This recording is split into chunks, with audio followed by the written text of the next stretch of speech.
О, майко моя, родино мила, защо тъй жално, тъй милно плачеш?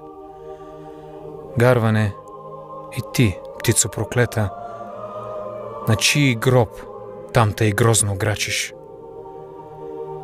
Ох, зная, ти плачеш, майко, за туй, че ти си черна рубиня, за туй, че твоят свещен глас, майко, е глас без помощ, глас в пустиня.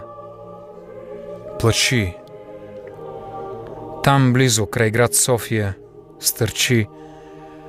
Аз видях черно бесило и твой един син, Българио, виси на него със страшна сила. Гарва над грачи, грозно